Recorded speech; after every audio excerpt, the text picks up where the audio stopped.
중부대학교 전미옥 교수 모셨습니다. 안녕하십니까, 교수님? 네, 안녕하세요. 네. 전미옥입니다. 최근에 이 창업 시장에 새로운 바람이 많이 불고 있다 그러대요. 맞습니다. 네. 그래서 요즘 이제 그 소자본 창업 같은 경우 네. 또 무인 점포 창업들이 있고 아까 말씀하신 것처럼 인형 뽑기방들이 인형 뽑기방이라는 게 그 이제 저거죠. 이렇게. 집게손을 가지고 이렇게 인형을 들어 올리는 예, 예. 그거죠. 아. 그래서 뭐 많은 사람들이 이게 이제 한번 들어 올리면 네. 인형을 획득하게 되면 네. 손맛이 있다. 그래가지고 그래요? 한 번 하다 보면 두 번 하고 세 번 하고 안 되면 또 하고 이러다 보니까 아. 약간 중독성이 있다고 얘기를 합니다. 네. 그런 이제 무인 점포들이 계속 늘어나는 게 어떤 창업 그 어떤 새로운 트렌드라고 볼 수 있는 네, 겁니까? 맞습니다. 이 저성장 시대에 지속 가능한 어떻게 보면 이제 이런 생존 전략을 고민하다 보니까 네. 뭐 여전히 올해도 불확실성이라고 하는데 그래서 네. 직장인들 같은 경우에는 이제 투잡을 찾는 그런 경우로 해가지고 미래 계획을 직장인들이 불확실하니까 투잡을 하는 거예요? 네, 투잡을 하기 위해서 네. 이제 창업 박람회 같은 곳을 또 많이 다니고 있다고 합니다. 그러니까 그 무인 점포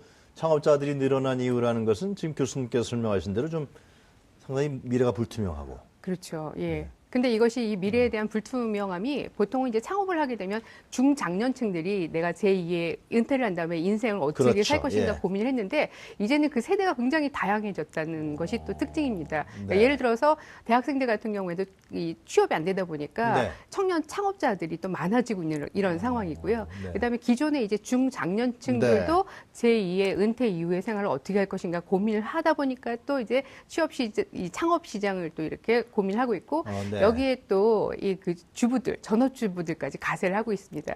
그런데 지금 이제 보면은 그 40, 50대의 네. 직장인들 같은 경우에도 내가 앞으로 어떻게 살아야 되지 고민을 하다 보니까 그렇죠. 이게 투잡까지도 고려를 하고 있다는 거죠. 그럼 교수님 무인 점포망은 이제 소자본 좀 어느 그렇죠. 정도 자금이면 되는 겁니까? 뭐 지금 이제 소자본이라고 한다면 보통 이제 1억 미만의 네, 자본을 이야기를 하는데요. 1억 미만이라고 할지라도 여유 자금을 가지고 한다면 그게 여유 있게 할 수 있는데 네. 그렇지 않은 경우가 많다 보니까 네. 이제 고민거리가 많은 거죠. 그러니까 어떤 공간만 있으면은 거기다가 이제 무인 점포 그 뭐라 그럴까 시스템들을 이렇게 넣는 설치하는 거죠. 예. 그래서 이제 무인점포 같은 경우에는 아무래도 이제 관리할 사람, 인건비를 들이지 않아도 괜찮다. 네. 그다음에 무인 포스 시스템이라고 그래서 네. 요즘 이제 이런 시스템을 가동을 하면은 내가 없어도 가능하다. 이래가지고 이제 많은 사람들이 또 관심을 가지고 있어요. 네. 그래서 뭐 예를 들어서 이제 코인 노래방 같은 경우에도 네. 코인 자체를 바꾸는 것을 사람이 돈을 바꿔주는 이런 시스템이 아니라 네. 기계가 다 알아서 무인으로 하다 보니까 더 관심을 갖게 되는 것이죠. 그러니까 우리가 흔히 노래방을 가게 되면 거기 이제 주인이 있고 사장이 있고. 네, 예. 근데 그냥 들어가는 거죠, 그냥. 들어가는 들어가서 동전 예, 넣고 동전 아니면 넣고, 네, 아니면 노래 부르고, 예. 노래 부르고 나오고. 네. 근데 또 1인 가구들이 많아지다 보니까 네. 뭐 이 스트레스를 풀기 위해서 오락적인 기능으로 해서 이 네. 코인 노래방도 있지만 사실 이제 코인 그 빨래방도 있고요. 네. 그래서 이런 어떤 이 그 소자본 창업과 관련지어서 무인 점포 시스템들이 굉장히 많아지고 있다는 거죠. 그래서 이제 뭐 렌탈 사업도 하고 무점포 창업이라는 부분들이 그래요? 이슈가 되고 있는 이런 상황입니다. 그 돈이 돼야 될 거 아닙니까? 그렇죠. 수익이 나와야잖아요. 예, 교수님 예. 보시기에는 어떠세요?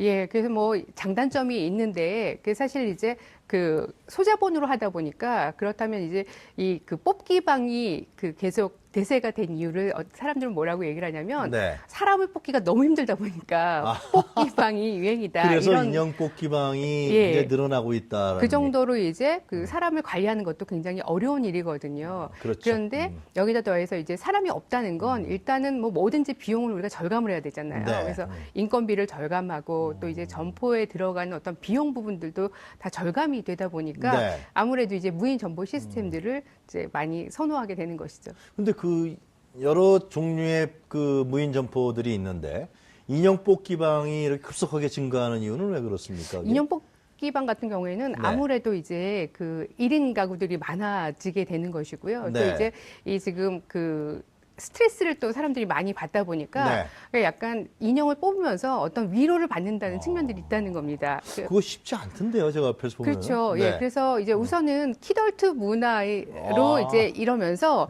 이 이제 그 인형 자체가 1960년대에서 이제 80년대 유행했던 인형 아이템들이 피규어로 이렇게 나오는 경우들이 있어서 그래요. 어린 시절을 행복했던 어린 시절을 상상하고 이런 부분들이 또 있는 것이고요. 네. 또 한편으로는 이제 위로를 받는 게 뭐냐면 대학생들 같은 경우에는 취업난에 1학년 때부터 소위 스펙 관리를 하면서 1, 2, 3, 4학년을 네. 보내게 되는데 네. 스트레스 받다 보니까 이게 집하고 학교하고 집하고만 왔다 갔다 하고 중간에 학원 정도 가다 네. 보니까 네. 이거 뽑다가 심리적 위안, 그다음에 성취감을 느끼고 이게 이제 대학생들만 그런 게 아니라 직장인들도 마찬가지로. 어덜트 네. 어덜트 뭐라 그러죠? 인형을 어덜트 인형 뭐 그런 점포망도 있더라고요. 네네네. 그런 그래서 경우는, 네. 그래서 뭐 대학 그 직장인들 같은 경우에는 집에 가다가 네. 아 오늘 회사에서 안 그래도 위로도 이렇게 혼 위에서도 깨지고 아래에서도 들어오고 이래서 예. 굉장히 힘들었는데 자존감이 떨어지다가 인형을 뽑으면서 내가 성취감을 느끼고 뭐 이런 경우들이 있다는 거예요. 그래서 네. 인형이 이제 하나둘씩 늘어가는 건 좋은데 이게 하다 보니까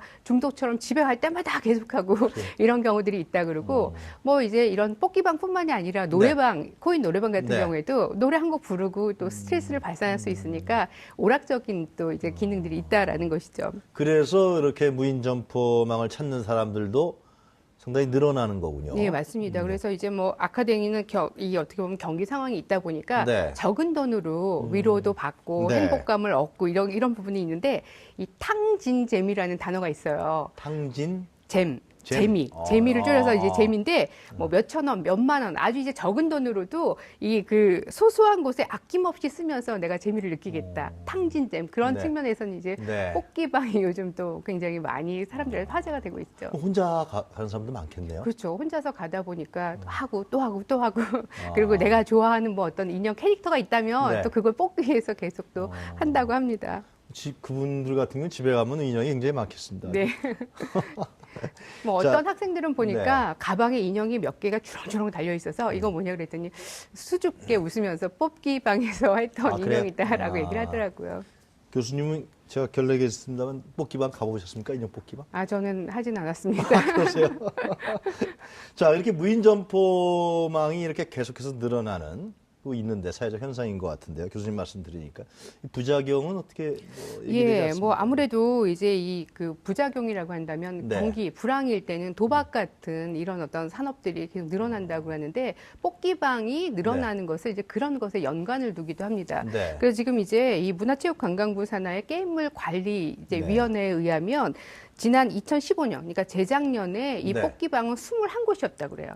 근데 그래요? 작년에 이제 작년 8월 달에 147곳, 그다음에 11월 달에는 500곳 이상으로 늘어났으니까 불과 2년 사이에 지금 뭐 한 24배 이상 이제 증가한 것으로 이렇게 보는데 네. 이렇게 이제 그 숫자가 늘어나면 사실 또 이제 문제들도 굉장히 많이 있습니다. 그래서 네. 인형 뽑기는 뭐 한 번 할 때 1,000원을 내고 이제 몇 번 할 수 있거든요. 근데 이게 1,000원만 하는 게 아니라 10,000원, 20,000원. 근데 매일매일 하다 보면 예, 한 달 동안 쓰는 비용이 어떤 경우에는 심할 경우에는 몇십만 원 쓰는 경우도 그래요? 있다고 얘기를 합니다. 네. 그래서 이게 도박에 버금가는 중독성을 이제 보이는 이런 경우들이 또 있는 것이고요. 네. 그다음에 이게 또 요행을 바라는 심리도 네. 있는 데다가 뽑기방 규정이 있어요.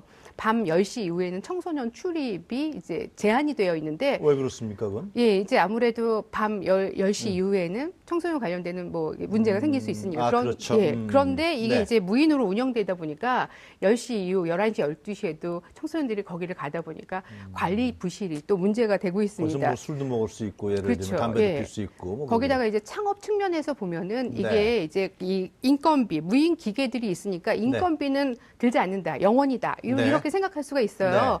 근데 이게 이제 낭패를 보기도 한다는 겁니다. 뭐냐면 무인 시스템을 기본으로 운영을 하고는 있지만 네. 사실 사람이 많을 때는 더러 아르바이트생을 또 두기도 한다는 거죠.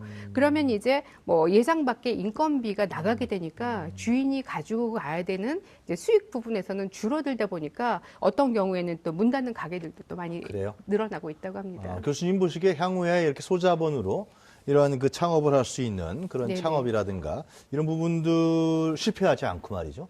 그런 어떤 전망 좀 해주시죠, 간단하게. 예. 네, 그 지금 자영업의 그 폐업률이 66%라고 합니다. 네. 예, 그래서 뭐 작년에 국세청에서 발간한 2016년 국세 통계 연보에 따르면 하루 평균 3,000명이 창업을 했다가 하루 평균 2,000명이 폐업을 한다는 어휴, 겁니다. 그래요? 그러니까 뭐 자영업의 생존율이라는 것은 네. 정말 34%이 정도밖에 안 되고 있기 때문에 그럼에도 불구하고 이제 창업을 하신다면 정말 철저하게 준비를 하셔야 됩니다. 네. 그래서 보통 이제 창업을 할 때는 일반적으로 하시는 말씀들이 불문율처럼 트렌드를 분석해라. 그다음에 이제 업종에 대해서 충분히 현장 경험이 있어야 된다. 또 창업 교육을 받아야 된다라고 네. 이야기들을 하시는데 네. 사실 트렌드를 분석하기는 하는데 이게 트렌드야 그러면서 따라가다 보면은요 이게 또 문제가 될 수 있어요. 그래서 중요한 건 나에게 맞는 구체적인 아이템, 특히 그렇겠네요. 소자본 창업 같은 경우에는 정말 내 본인에게 맞는 아이템을 선정하는 게 굉장히 중요하고요. 네. 그래서 나에게 맞는 아이템을 선정하기 위해서는 다시 나에게로 질문을 던져야 돼요. 나는 나의 장단점, 나의 성향들은 어떠한지에 대해서 나에 대한 집중 탐구, 분석이 네. 필요하다는 걸 꼭 말씀을 드리고요. 네. 그다음에 지금 이제 이 그 무인 점포가 늘어나고 있다는 거는 비용에 대한 절감도 있지만 사람 관리가 그만큼 어려워지고 그렇죠. 있다는 겁니다. 예, 예. 그래서 이제 앞으로는 법규에 대해서 좀 공부를 하셔야 됩니다. 그래서 내가 어떤 업종을 가느냐에 따라서 뭐 무인으로 할 수도 있지만 사실 직원을 쓰게 될 경우에는 네. 아르바이트생일 경우에도 근로기준법에 대해서 연구를 그렇죠. 하시기 바라고요. 여전히 지금 보면은 요식업하고 서비스 업종이 계속 늘어날 겁니다. 근데 요식업을 하신다 보면은 이 식품위생법에 대해서도 철저히 공부를 하셔야 된다는 거 그렇겠네요. 꼭 기억을 하셨으면 좋겠고요. 네. 또 저는 이제 이 창업 준비하시는 분들에게 말씀드리고 싶은 게 숫자 감각을 키워야 한다라는 왜 걸 꼭 그렇습니까? 말씀을 드리고 싶어요. 왜냐하면 다들 이제 큰 돈이 들어가잖아요. 창업 초기에. 그래서 내가 매출을 얼마를 일으킬 건가, 내가 몇 달 후에 또 그다음에 이제 이 그 올라갈 것인가라는 네. 부분을 고민하는데 사실 지출에 대한 부분들은 미리 계획을 세우지 않는 경우들이 참 많이 있습니다. 그래서 수입의 매출에 대한 부분들도 있지만 지출에 대한 계획들도 미리미리 예상 시나리오를 이렇게 써보시면서 네. 숫자에 대한 감각을 좀 익히신다면 네. 자신만의 또 창업을 멋지게 도전해서 성공하실 수 있을 거라고 봅니다. 네. 실패를 줄이는 거, 그다음에 성공하는 거, 많은 성공한 분들이 얘기하길 정석처럼 이야기하시는 부분이 있어요. 뭐냐면 철저한 조사하고 꾸준히 노력해라. 근데 꾸준히 노력하는 것밖에는 정답이 없다고 한다면 네. 예, 내 노력, 내가 선택한 일에 대한 어떤 사랑으로 도전하시고 또 그래서 노력하셔서 기업가 정신을 가지고 용기 네. 있게 한번 도전해 보시기 바랍니다. 오늘 말씀 아주 잘 들었습니다. 감사합니다. 네, 고맙습니다. 네. 지금까지 중부대학교 전미옥 교수였습니다.